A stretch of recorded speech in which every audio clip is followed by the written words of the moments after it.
Hello and welcome to Motorsport Recently. My name is Jack McKenzie, and joining me are my usual partners in crime, the wonderful Chris Whitfield and Caitlin Penny commentary. Feel free to say... Caption, say hello or something. Hello or something. Good day, everyone. Sorry. All right. We were just wondering when our Shackleton's sponsorship deal will be happening, because it's lovely to find a nice high seat, which is easy to get in and out of. We've been talking about that all week, and I'll probably eventually make a poster for that with the Motorsport Recently logo, so you can get a preview of when it eventually happens. In this episode, we look back at the Adelaide 500, the Blancpain GT America races, technically SRO America. We have some Indycar news, and of course, your miscellaneous stories and points that we will have missed and will be covering at the end of the show. Let's see if anyone has. We should probably check on the chat. I don't think anyone would have joined yet. Broadcast seems to be working. That's nice. Bear with me a second. Anyway, should we get into the news? Good idea. Let's get on with it. All right, then. Now, once I get myself together, give me a second. Oh, yes, we have people watching. Is that you, Chris? You're tuning in? Yes. Nice to see you. Eye emoji. With the eyes. Oh, yes, we were worried about FOM a couple of weeks ago. Caitlin anyway, is right. I am. No, so yes. Yes, you are. Right. We start today's off show. Yes, very good. Excellent. Excellent. We start with some supercars news, and last weekend saw the opening round of the Virgin Australia Supercars Championship for 2019, and we started with the Super Loop Adelaide 500 as we normally do, and this season would see the debut of the new Ford Mustang / Falcon Mustang kit cars. So the Mustang, I think that's the important part. In qualifying for race 1, it was Fabian Coulthard on the pole for DJR Team Penske, followed by Jamie Whincup for Triple Eight Racing Engineering, and Scott McLaughlin, reigning Supercars Championship. That winner. Makes no sense. Yes, winner. Started third. So the stage was set for an awesome race. As the race got underway, Fabian Coulthard a very costly mistake and jumped the start slightly, which ended up with him getting a 10-second hold penalty. So obviously that was some sort of clutch slip or something. It was so clutch creep. Clutch. Perhaps the biggest incident of the race was when Lee Holdsworth put his bottle o' Tickford in the wall, taking Scott Pye with him. Both cars managed to get back out on track with some repairs, but very, very costly mistake, so they weren't really...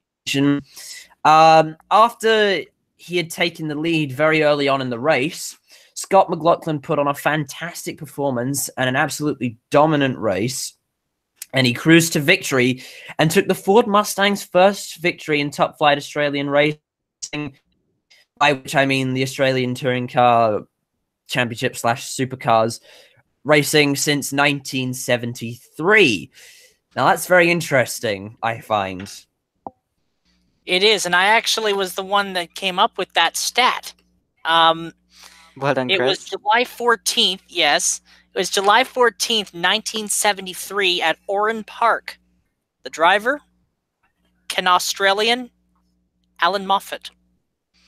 And also Dick Johnson won a pole in 1985 in a Mustang. In the tough car.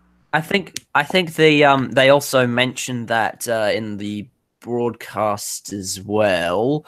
At Oran Park, ironically enough.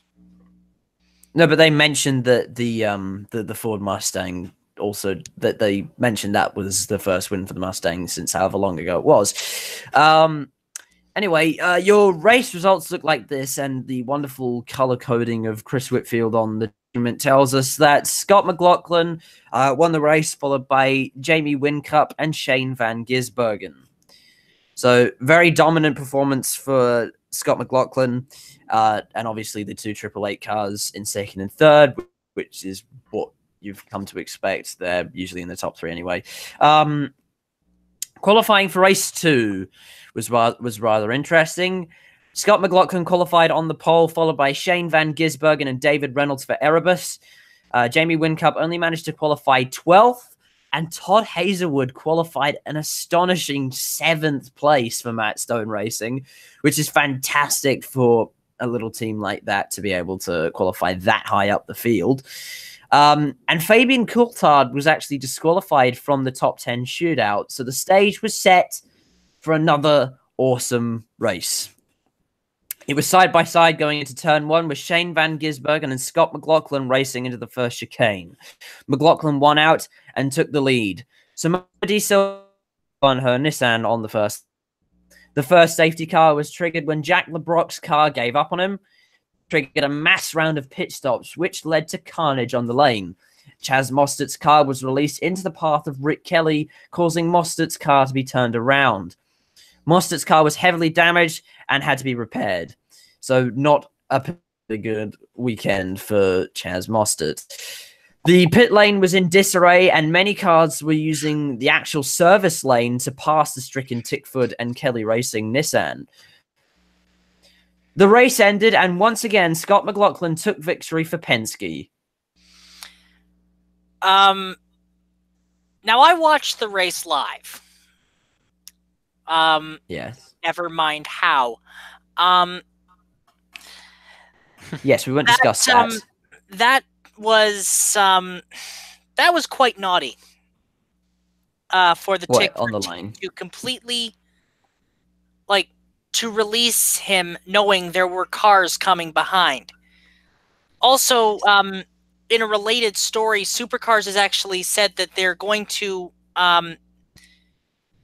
change their pit lane procedures. From what I hear, they're going to change it so that we don't get this kind of stacking, because the pit lane at Adelaide is actually quite narrow, and it was complete and utter chaos. And I'm actually more surprised that Chaz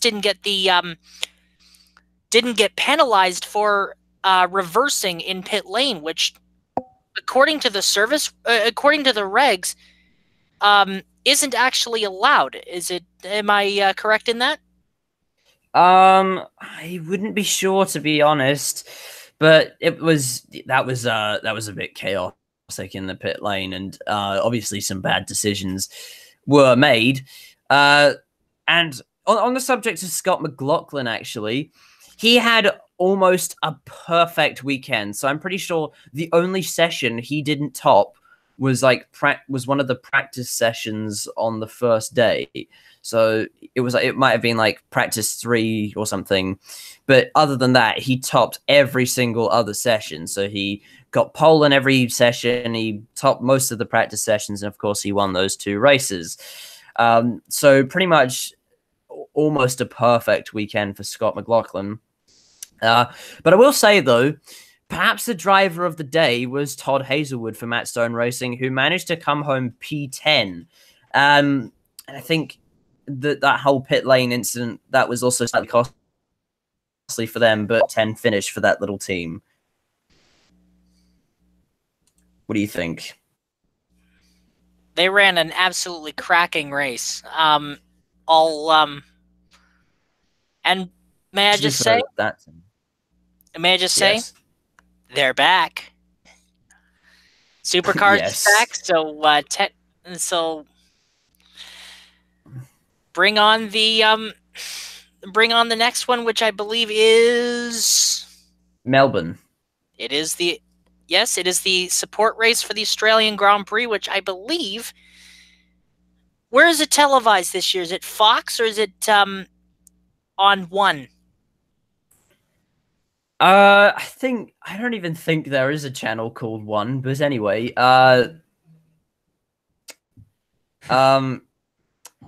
but it will definitely be on Fox. Excellent. Yes, Unless so you're you Australian, then it's not excellent. Well, it is excellent. No, so Fox is excellent. But we'll get on to later in the show. We'll get on to reasons why it's not so excellent. Anyway, more color coding in our little document we have here. Scott McLaughlin, he won the race, followed by Cam Waters, beautiful Monster Energy Mustang, and Shane Van Gisbergen rounded off the podium. The championship looks like.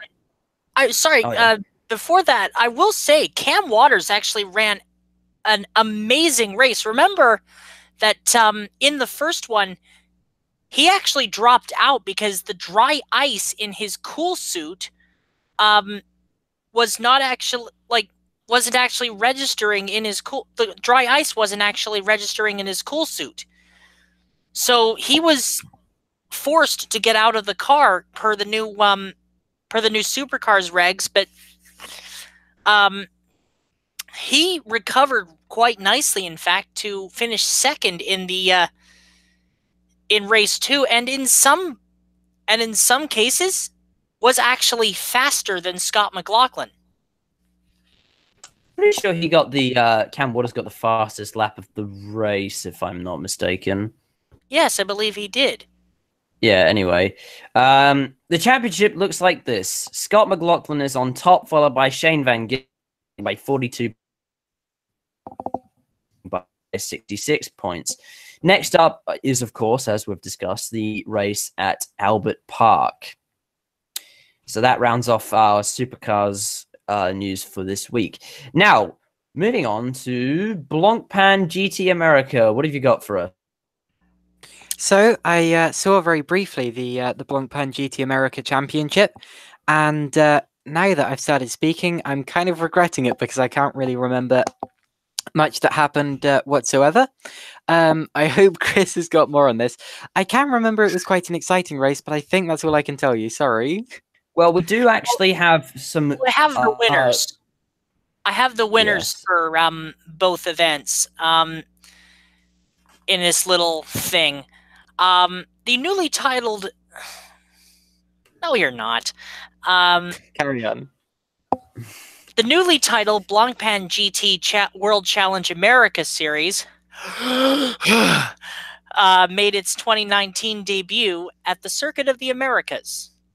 Bentley Team K-Pax's Maxime Soule and Rodrigo Bautista won race 1, leading a K-Pax Bentley 1-2 in the GT race.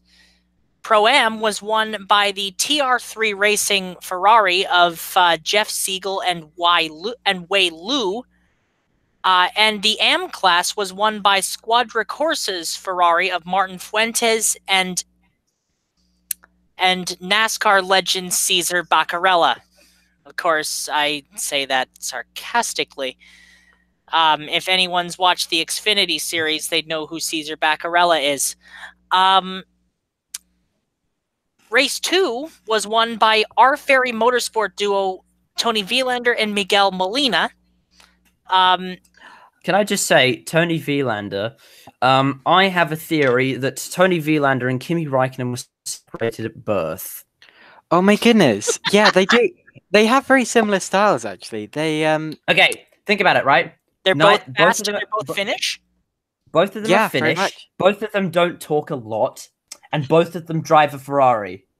Well, no, Kimi Räikkönen doesn't drive a Ferrari anymore. But, well, technically it does because it starts a Ferrari engine. And Kimi Räikkönen, he is, most known for drives. And they both tend to be very, very quick in it as well. Yeah, Tony Vilander and Kimi Räikkönen do have a lot in common as the Flying Finns. I also had no idea that... yeah, of course. I also had no idea that... that Miguel Molina was racing alongside him anymore, but that's but that's a really strong lineup actually. I remember seeing Molina racing Team Teo Martin BMWs back in the International GT Open, and yeah, it really caught my eye back then as well as one of the top professionals in whatever car he drives. But can I just say, if you are watching this now, or you guys can do this if you want, you can look up a picture of Tony Vilander, and you will see he actually looks somewhat. You can see that there could almost be a family resemblance between Kimi Räikkönen and Tony Vilander. Oh my word, there is. Yes, they're the same. Hey, they're the same age. Oh my god. The plot thickens. The plot thickens. But anyway, if you would like to see a Kimi Räikkönen and Tony Vilander conspiracy theory video, please comment below and we might make that. But anyway, moving on. Sorry. When I say the same age, I mean, yeah. When I say the same age, I mean, you know, within a year, but still close enough. Anyway, close enough. We should probably get back to this. Of course, sorry. I interrupted. That's quite all right. We just reached peak Finland just now.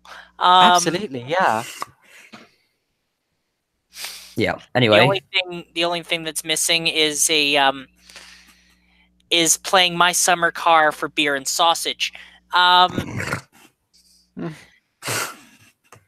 Okay, so the next series that was part of the quote-unquote super weekend for the SRO America series was GT4 America. Race 1 of it was won by the NOLA Sport Porsche of Matt Travis and Jason Hart. AM went to the Andretti Autosport McLaren 570S GT4 of Carl Thompson and Jarrett Andretti. Now, if that name sounds familiar... It does? Jarrett Andretti is, I believe, the son of John Andretti, the former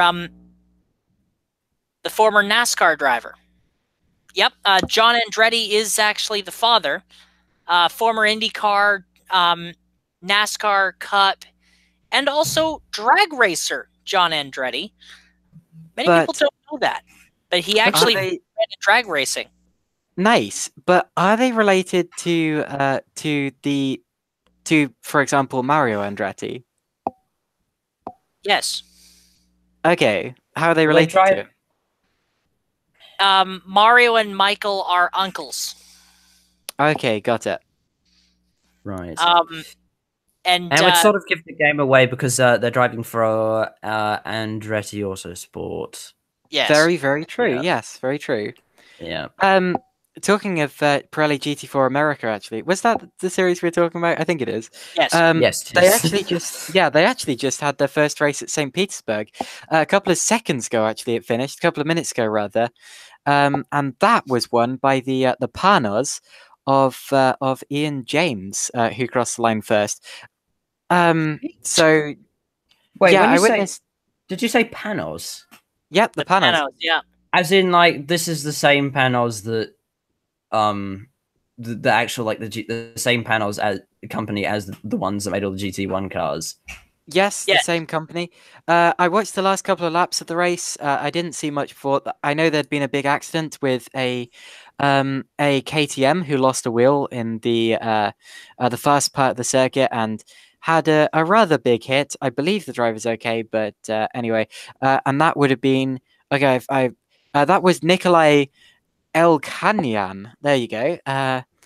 Who unfortunately had a big accident while fighting for the top 5. But in the late stages of the race, we had a 3-way race for the lead between Ian James, Spencer Pompelli, and another driver in a Mustang, and it was James who came out on top after a really nice overtake to the inside of turn 1 on the very last lap of the race. Really close finish, and it's great when a race goes down to the wire like that. Yes. I have to say,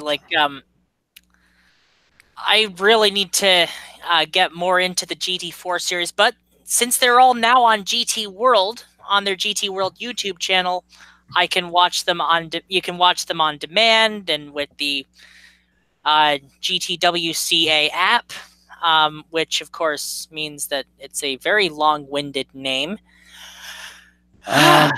And seriously, Stefan, shorten the names, dude. Like, seriously. Yes. Shorten the name. So yeah, I'm just having a look at I believe that is the GT4 car. You can actually buy that car as a road car as well. So if you'd like to buy a Panos sports car, you can do that if you want to. It's not a bad looking machine either. I'd have one of those. It's a nice piece of kit. Anyway. I believe it's the defending champion in World Challenge. Yeah, that sounds about right to me as well. I think Panos has always reminded me of Porsche in the way that the car looks, especially with the front lights. It looks very much like a bit of a snubby Porsche, if that makes sense. It looks like what a Cayman from a couple of generations ago crossed with a Toyota MR2 Spider. Yeah, that's about right. Yeah. You should have seen their older stuff with the like I still like when I was watching when I started watching sports car racing, it was back when the Panos LMP front engine dragster, as they called it, the Roadster was in service, and that thing was properly quick. It really was, and like it was basically like it looked like a front engine dragster from the 50s. So what has just happened, and I would like to point this out, is that not only have we started a Tony Vilander, Kimi Räikkönen conspiracy theory, but we have also just turned it into a motoring show as well. Very much so. Sorry. Yes, and we miss you, Don. Noticing things. We miss you, Doc. But yes, and we love Panos with all our heart, and yes, like they're just an amazing thing. And yes, I even liked the Abruzzi. I really liked the Abruzzi. Nice. Yeah. Is it time to move on to TC America? Well, I haven't actually gotten the race 2 results yet. Oh, sorry. Go ahead. I'm getting ahead of myself. By about a week. Well, you are from the future, but because Australians are from the future. Race 2 of the COTA round saw Park Place Motorsport duo Trent Hindman and Alan Brynjolfsson, very good, win overall in their highlighter yellow Porsche Cayman. The AM-Class Murillo Racing Mercedes AMG GT4 of Matthew Fasnacht and Christian Schimczak won its class and finished a very impressive 3rd overall, which was a very impressive thing for an AM car to do. Like, I think they're all like either silver or bronze drivers in that car. I'd have to check. I'd have to check the driver rating list, but yeah. Now let's move on to TC America. Definitely, go ahead. Yes. Where it was, well, it was a Hyundai sweep for Brian Herta Autosport driver Mason Filippi, who swept both rounds of the TCR class, scoring the first victories for the Hyundai Veloster N TCR. And which, by the way, I saw the road-going version of it in at the Toronto Auto Show. The Hyundai. Wait, you're talking about the Hyundai, right? The Hyundai Veloster N. Beautiful piece of kit. It really is. Like, absolutely, it's a really nice looking car. I agree. It really is. So we have just turned into a motoring show then. Well, yes, never mind. Yeah, I really like it when something can look like a sensible hatchback and also be incredibly like stylish and sporty at the same time, and that's exactly what the Hyundai does. The back looks like a Nissan Juke GTR. Yeah, actually, the first generation of it kind of looked a lot like an AMC Gremlin, because it looked like a proper car, and then they just ended it in a hurry. Are we done with the rundown of the TCS or the TC America series from last week? Well, in TCA, Nick Whitmer won, swept both races in the Tech Sport Subaru BRZ-TS. Of course. And the TC races, which is a separate class, of course, were won by Johann Schwartz's BMW Bimmer World BMW M240IR Cup car, and Jeff Ricka's Gen Racer Hyundai Genesis Coupe. And it was actually Rika's first ever victory in World Challenge. So that's pretty good news for him. And the next races for the SRO America Championships are on the streets of St. Petersburg, as mentioned by Caitlin earlier. In fact, the future, they're happening yes. now. Yes, in fact, that's why I was mentioning it, because the TC America race is actually happening right now. So don't go anywhere, because you can catch it later on the GT World channel.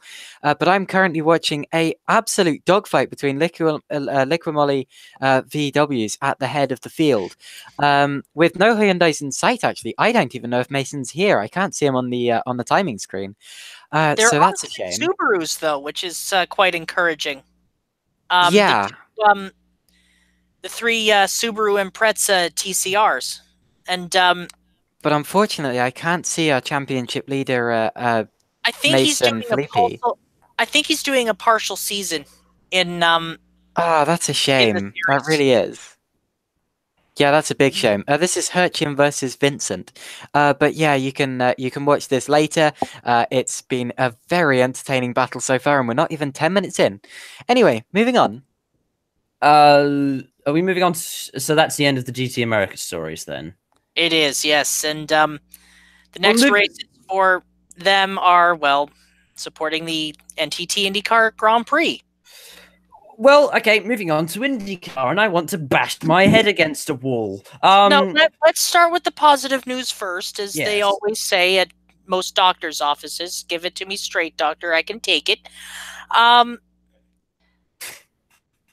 Some great news for those fans of Pato O'Ward.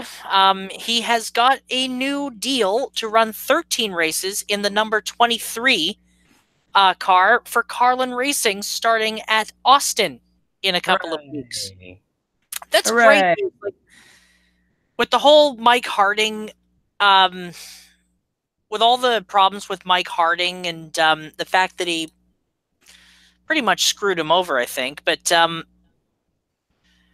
he basically, I really want Pato O'Ward to get a good ride, and I think he has one, honestly, because that 23 car with Charlie Kimball in it actually isn't that bad of a car, and he will probably be on the pointy end of the grid for too much longer.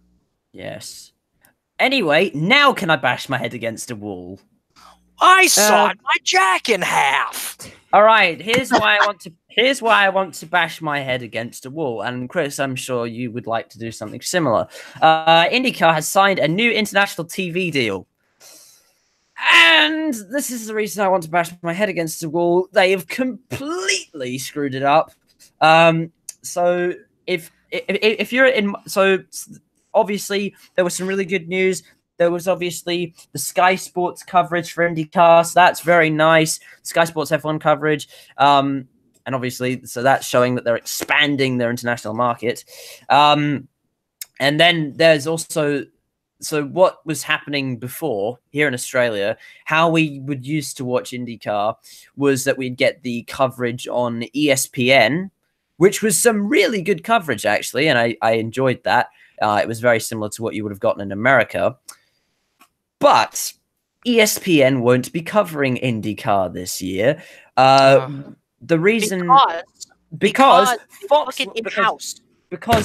Sports will be covering it. That's me bashing my fist against my desk. Fox Sports will be covering it, and not only will it be later than the races that are happening, but we won't even get the full race. They will be 1-hour versions of the race that will be coming on significantly afterwards, starting this weekend at St. Petersburg, and that will be on Fox Sports. So that's rubbish. And then you guys will get to see St. Petersburg legally. Here in Canada, it's mostly a streaming service, and a third-rate cable and a third-tier cable network deal with Sportsnet. However, Mark Miles did hint, according to SpeedCafe.com, picked that name up, that that apparently the deal may not actually last past this year. They are, I believe, working on a deal that'll please everyone, because, quite frankly, this doesn't. No, I'm not pleased with the Fox Sports coverage with this particular news. And I think what we originally thought is that with the Fox Sports coverage, that the races were going to be an hour later. But I set up Foxtel to record the Fox Sports coverage, but I'm getting it on Tuesday. Oh, I'm sorry. Who watches IndyCar on Tuesdays? So, Fox, you screwed up. So, no, not Fox. Well, yes, Fox. It's actually technically IndyCar that screwed up. IndyCar and Fox, you've screwed up. And also, Mexico doesn't even have a deal. Mexico doesn't have a deal. Interesting question though. So the way that I've been watching IndyCar all this time is I've been waiting for them to upload the full race to YouTube. Will they still be doing that with this new deal? As far as I know, yes. That's good. So I'm going to be watching IndyCar on a Tuesday as well. And they're not going to.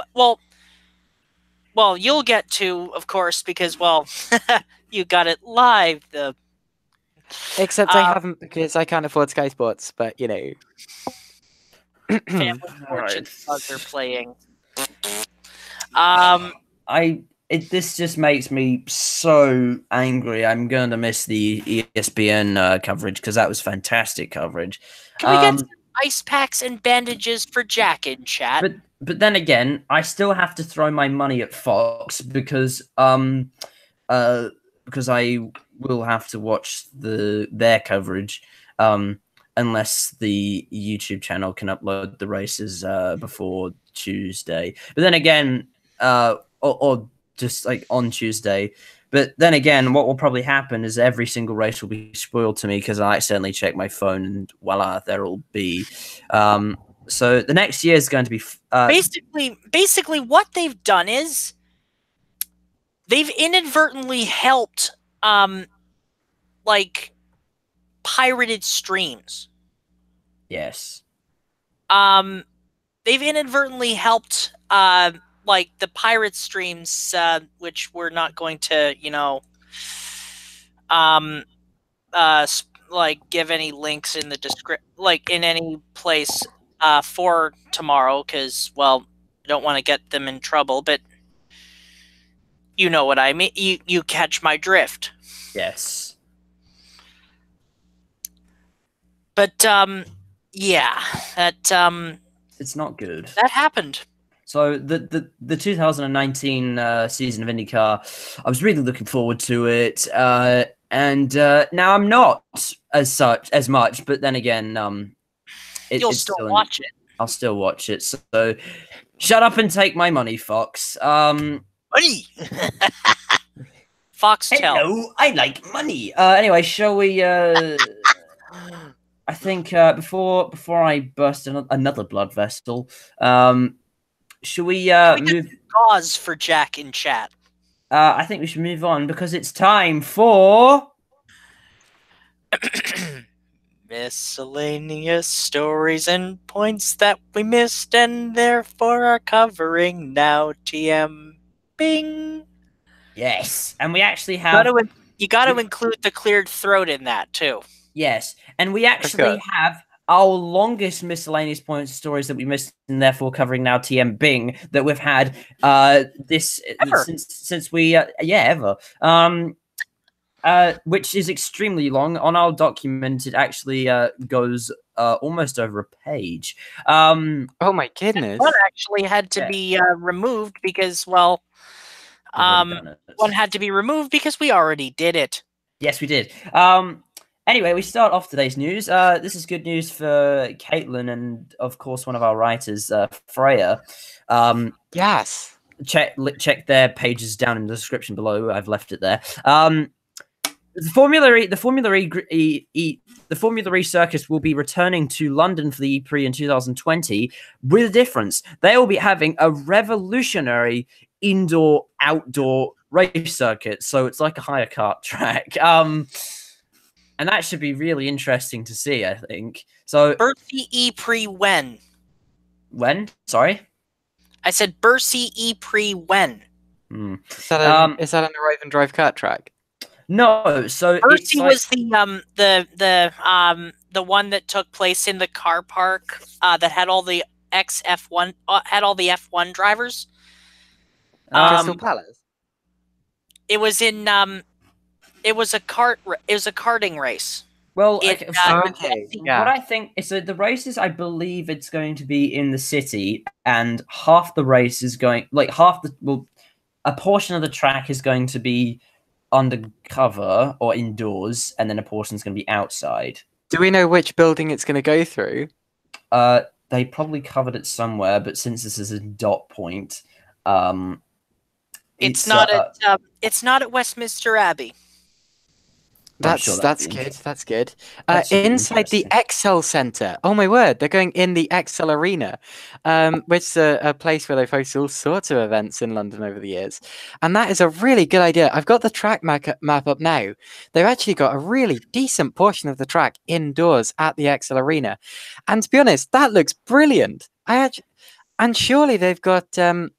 Surely that means they'll be able to seat thousands more spectators because of the arena inside Excel. This is going to be great. Well, I hope the tickets aren't too expensive because I really want to go to that. Yes, that's very good news for you guys. I'm just sitting here. I'd be interested in this too, actually. I'm just thinking here though.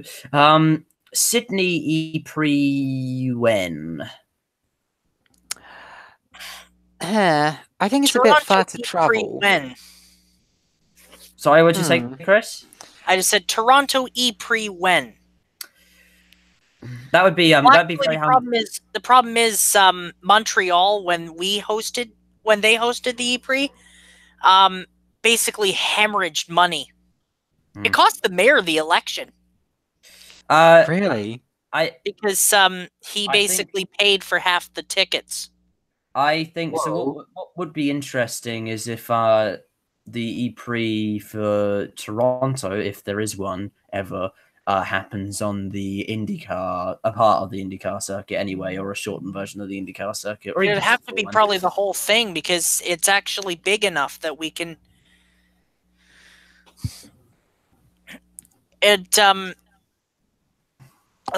Words. Yes, they seem to have failed you. Yeah. So. So it's the right size for a Formula E race, right? Yeah, it is. I believe it's 1.9 miles. Yeah. In anyway, length. I'll have to check on that. Anyway, so that's quite interesting news. We also had NASCAR race at Las Vegas, and Chris, you weren't particularly happy at this for some reason. I wasn't particularly happy with the aero package at Las Vegas. It made a boring race even worse. I watched the highlights of the race. I watched the highlights of the race. I thought it was pretty good. I have to plead ignorance on this because I was out the whole time with a couple of friends who forced me to get Tinder until I discovered that my matches were hidden behind a paywall. However, I can't get that high. I've just had an interesting segment. Can we have the segment every week where we check in on Chris's love life? What are we going to call that segment? Chris's love life, family fortunes buzzer. If you've got a name for if you've got a name for a segment about what I've got one. What? Has Chris found bliss? Ah, yes. Has Chris found bliss? All right, starting next week, you've got to write us up an update on what's happening. Did you hear that, by the way? I faintly heard it. Has Chris found bliss? Oh no! But yeah, Joey Logano won the race over somebody. Over somebody. Over one of the over 39 other drivers. Kyle Busch made a legitimate complaint about the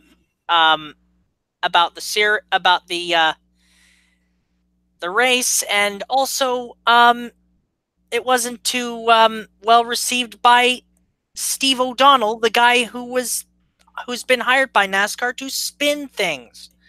Now, can I just say, if you know me in real life, you will be laughing at what Chris has just said. Anyway, moving on. Hey, go ahead. Yeah, it was the aero package doesn't work at Las Vegas, and it's only race 3. Okay, we'll give it time. That at least they're making a step in the right direction.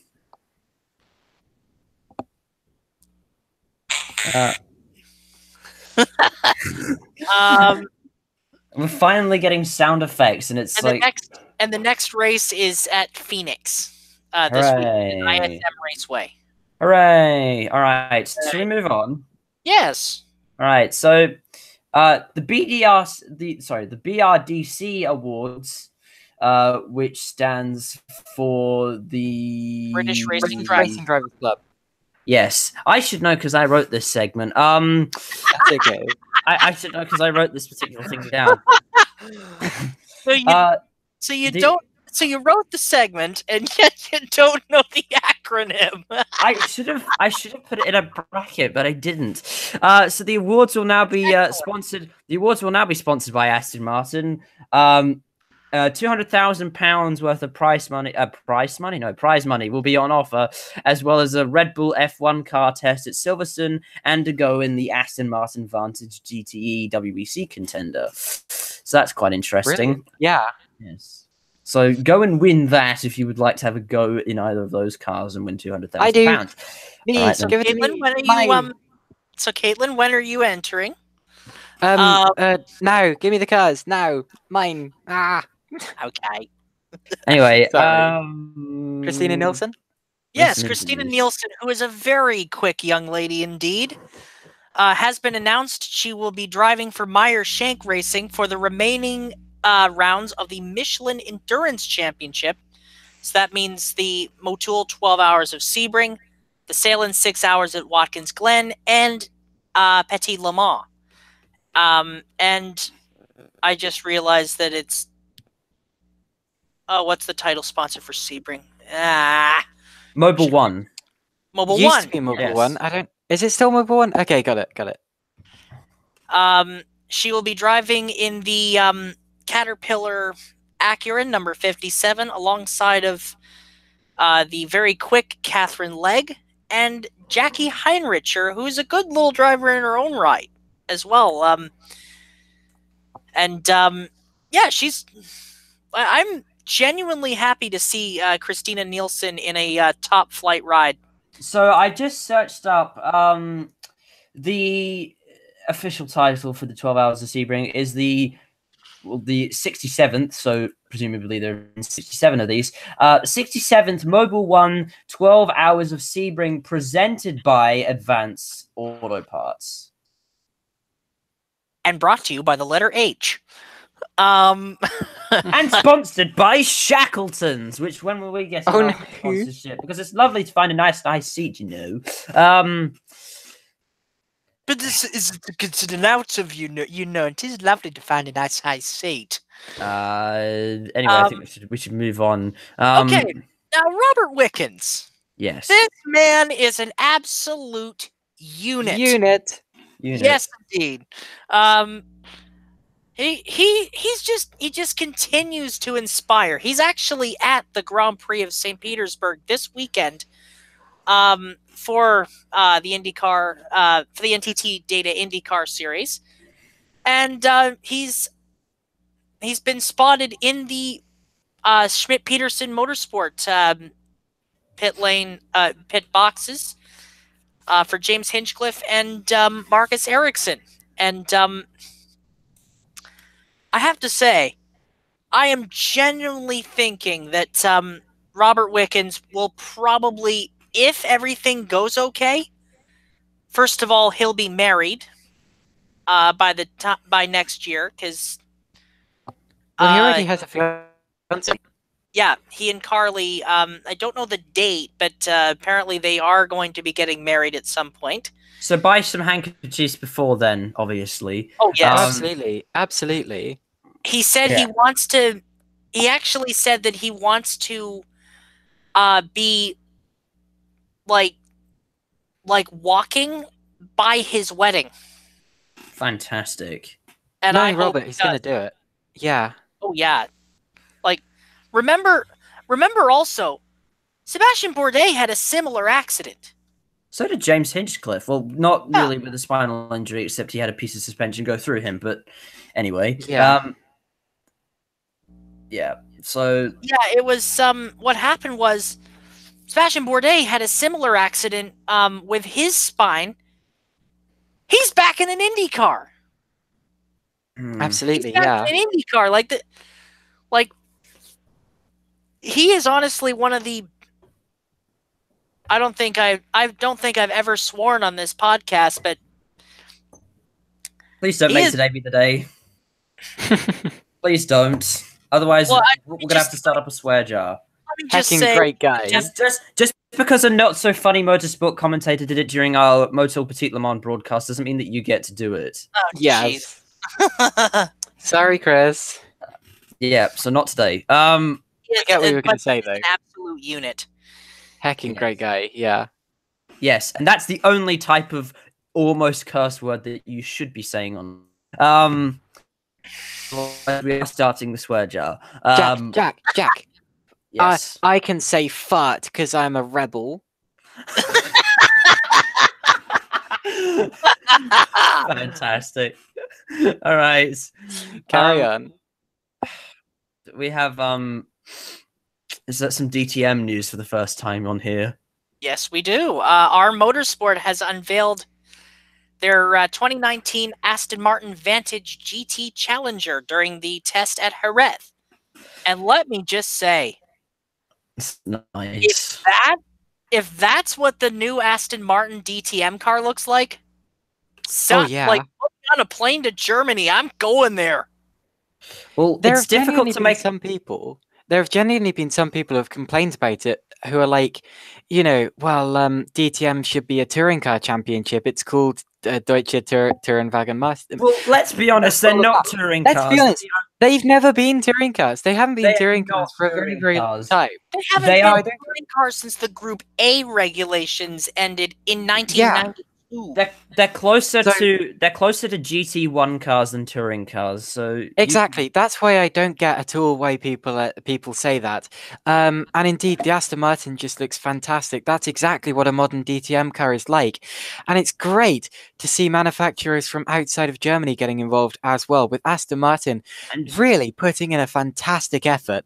All right, that is in terms of the aesthetics, and to make everybody feel amazing. So in a few years, we'll be seeing Honda versus Nissan versus Lexus versus BMW versus Audi versus Aston Martin, and hopefully versus Alfa Romeo.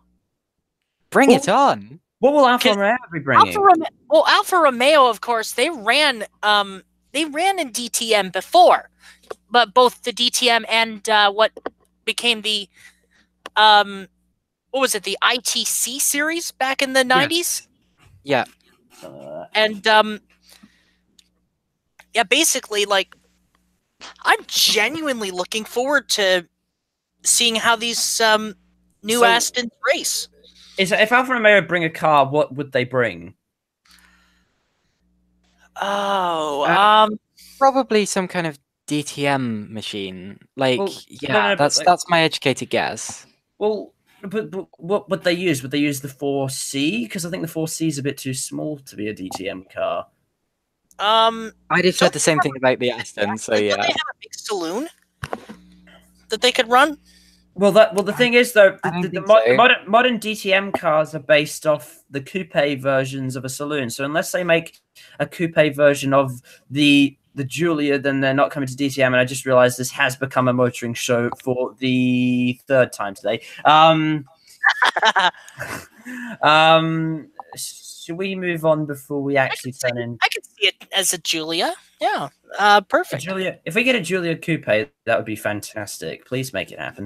Well, let's face it, whatever it is, it won't be what they say it is, because that's not what a racing car is. No, but it's really just down to aesthetic. But anyway, should we move on before we actually turn into Top Gear? Of course, go on. Yes. I must find that fuse. More power! Power! Anyway. Sorry. Yes. It has been announced that Paul di Resta has been confirmed with United Autosport for not only Le Mans this year, but also the 2019-2020 WEC Super Season in their Ligier JSP 217 Gibson LMP2 cars. That's a mouthful for me to say.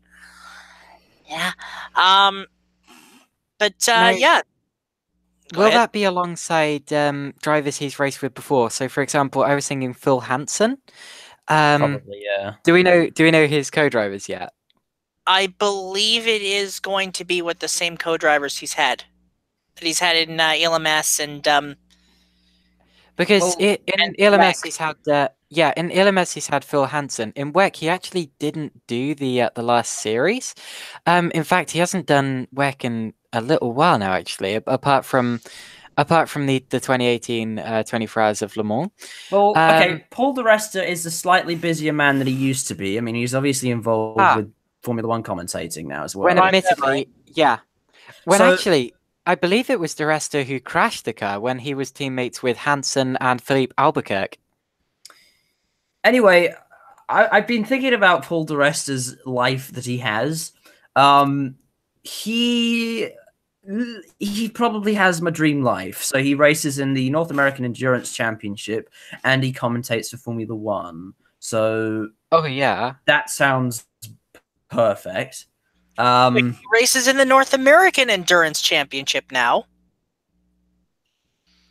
I thought I said that. Yeah. The World Endurance Championship. Oh yeah, no. That's no. Oh, I should point out, of course, the car that had Paul di Resta and Phil Hansen in it actually won this year's Asian Le Mans series.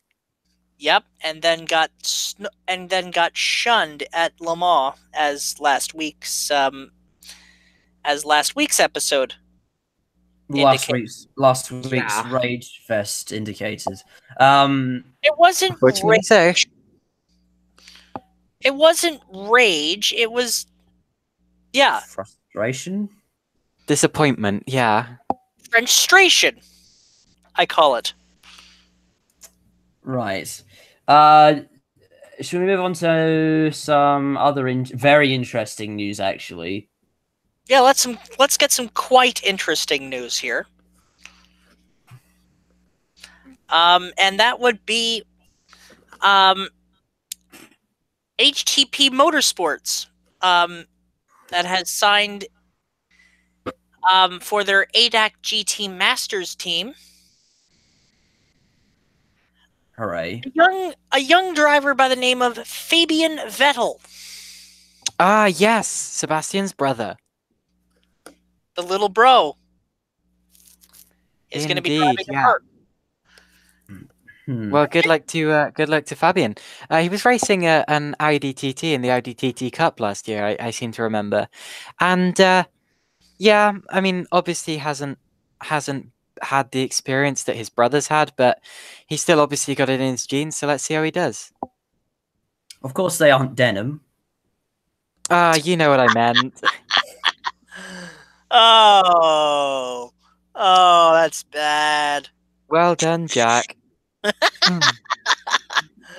Finally, I'm so glad we're getting sound effects. It's been like 5 episodes and we haven't had a single sound effect from Chris, and we're getting some today. Should we move on? Excellent. We have some Formula One news. I think the only bit of Formula One news we actually have for this week. Yes. Yes. Let's get Caitlin in this one. Oh wait, no. There's another bit of Formula One news as well, actually. Okay, so the Formula One news that people that my friends here are alluding to is that Williams F1 team has been asked by Pirelli to test their 2021 concept tires with thinner, I believe wider rims and therefore slightly thinner tires as well in terms of the actual vertical thickness of them.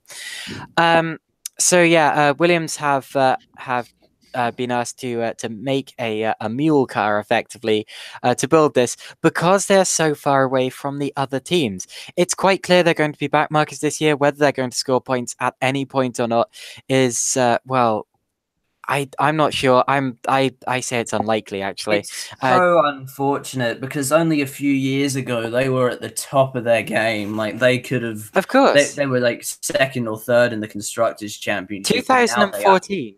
2014. Oh, they were yes. third. They were third in the championship, in the constructors' championship, and only 5 years later than 2014, suddenly they've dropped right to the back. Only 4 years later, if you count last year.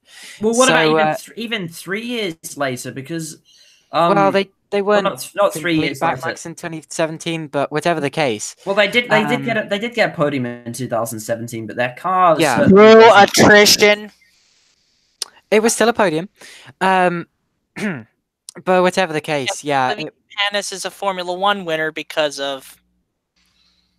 Actually, yes, very much. Drove through the field. Panis did in '96. Yeah, well, very much so. The thing is though, if you're saying that was a race of attrition, that would then mean that Stephen Bradbury didn't win his ice skating race.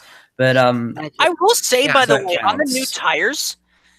It's not unprecedented for a team to use a mule chassis. Keep in mind, remember when Bridgestone entered in 1997? They used an Arrows F1 car. Like it was actually the previous year's footwork that was used as a test mule. So they know how to do this. Plus, honestly, I don't know how. I'm kind of skeptical about the new tire regs, considering the width of the sidewalls. Aren't they supposed to be like 21-inch wheels? Yes, and I disagree with that. I disagree with that as well. Yeah, I see their logic in that basically racing cars are supposed to be supplying, information and parts and things like that to road cars, and we're supposed to be getting research and development off racing.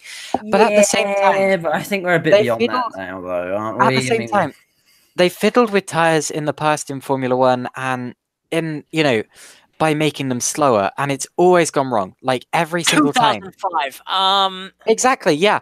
Every time you make a Formula One tire slower, something, unwanted side effects come with it, whether that's unnecessarily high degradation or poor racing, or tire blowouts like in 2011 to 13. Just don't do that, especially with things like thinner rims.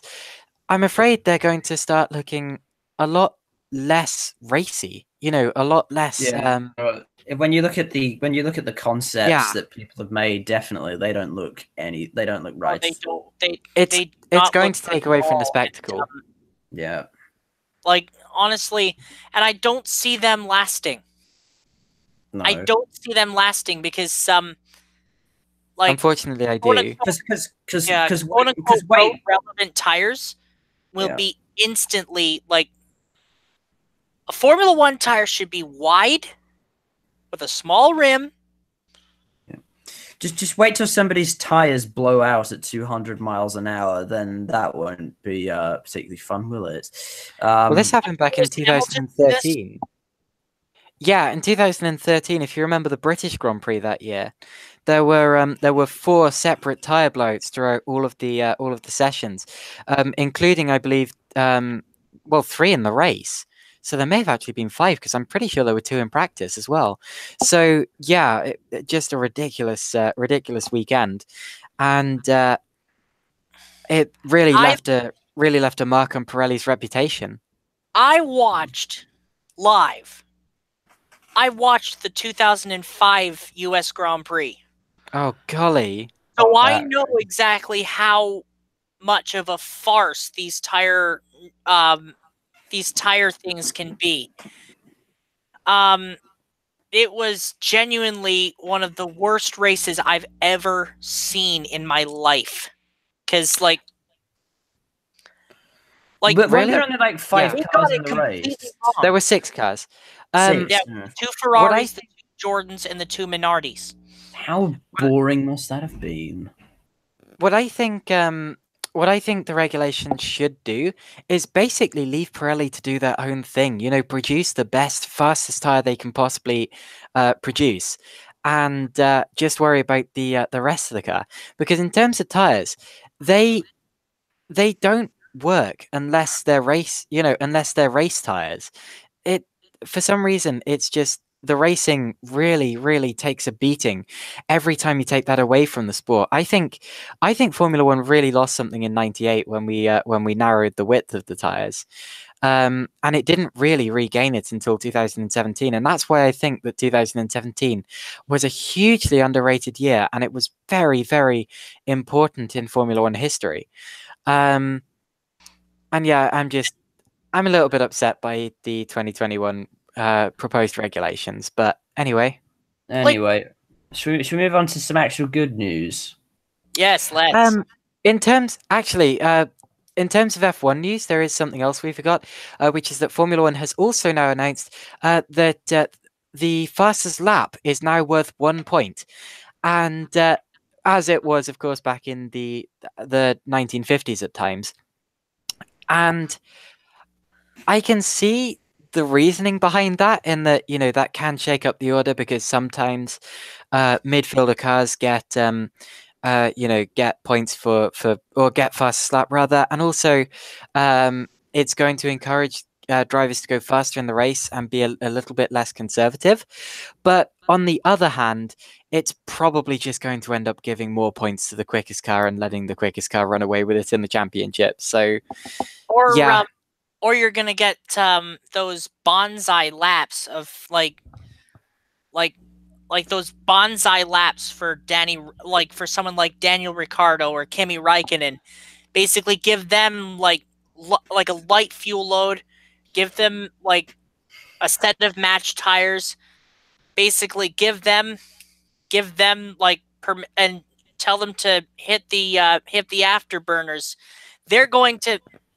Of course, I'm overselling this, but you get my drift. Basically, what was it?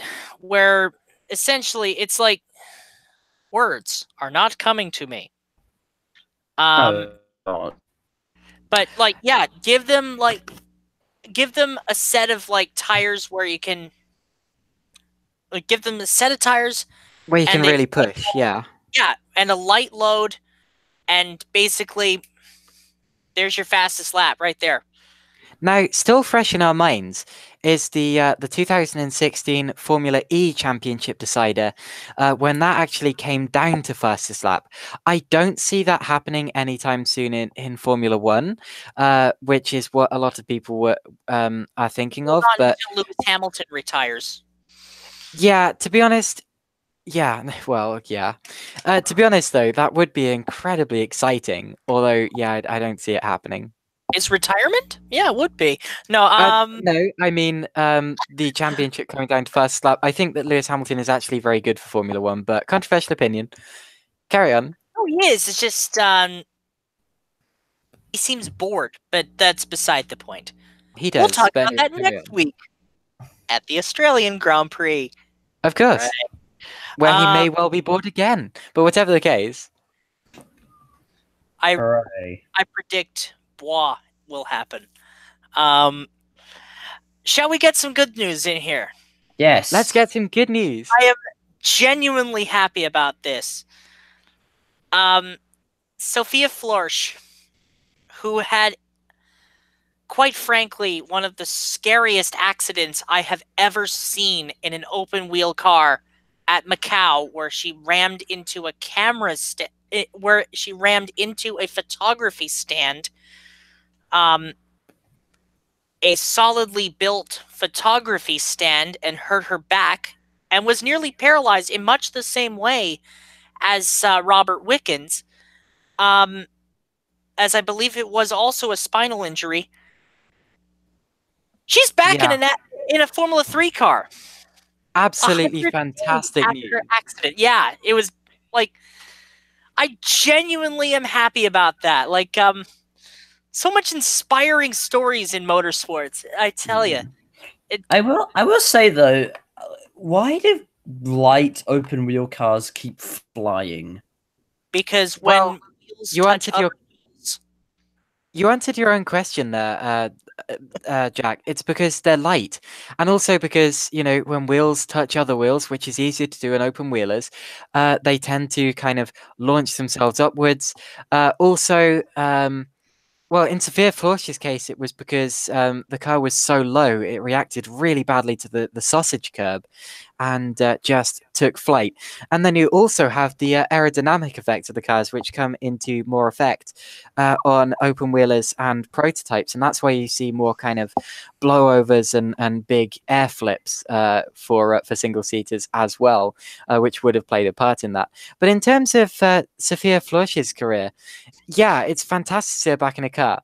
When someone that young, she was 17 at the time, when someone that young has an accident, yeah, their body heals quickly compared to adults, but it's much more likely to knock their confidence and to play on their mind as they get back into a car. Yeah, it's much scarier for a younger and less experienced driver. And that's why it's so impressive that as soon as the accident happened, Flörsch was already talking about getting back in the car, and now she's done it. So, yeah, thumbs up, Sophia. Absolutely. Like, she actually lost her neck brace in like around Christmas time. Yeah, like she lost her neck, like, because I've been following her on Instagram, and she's been like really impressing me. Like, she's been impressing me in the fact, like, in her recovery. I'm genuinely hoping she does well. Yes, it's good to see her back in a race car, and I'm glad everything seems to have turned out okay. Anyway, moving on to some Formula 2 news. 2 weeks in a row, you're spoiling us. And I am thrilled to announce that my prediction from last week is already seeming to come true as early as a week later, as Nick de Vries, who I predicted for the championship, has proven exactly why I said that would be the case, as he set the fastest time overall in another Formula 2 test at Jerez. He set it in the one of the first sessions, and he set it again, and he's flying still. So yeah, Nick de Vries, definitely look out for him. He's going to either challenge for the championship this year or take it. I predict take it. Go on, Nick de Vries. Yeah, we've already mentioned the fastest lap points for Formula 1, so we'll move past that. News that I've just discovered. I think we did talk about. We were talking about this during the week, weren't we, Chris? So yes.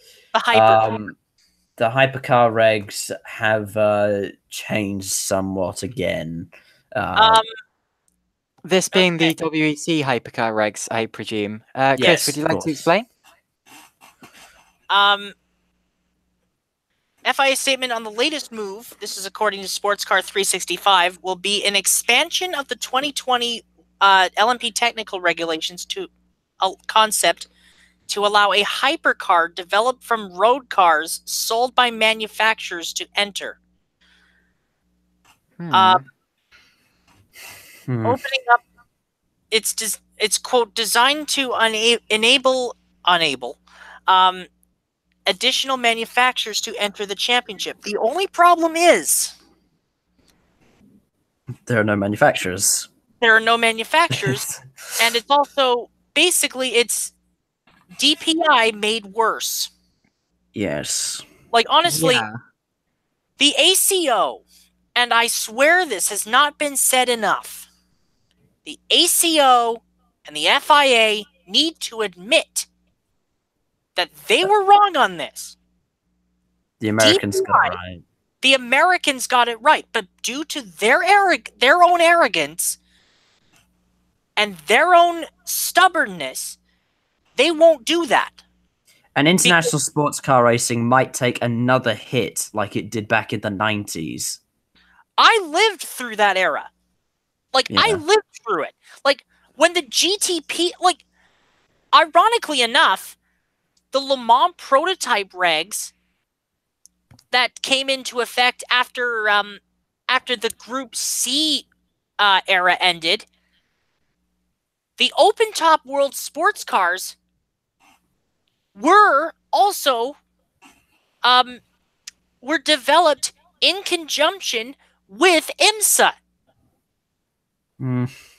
Like the IMSA WSC, as it was known back then, was the basis for the Le Mans prototype regs that we saw up until the mid 2000s.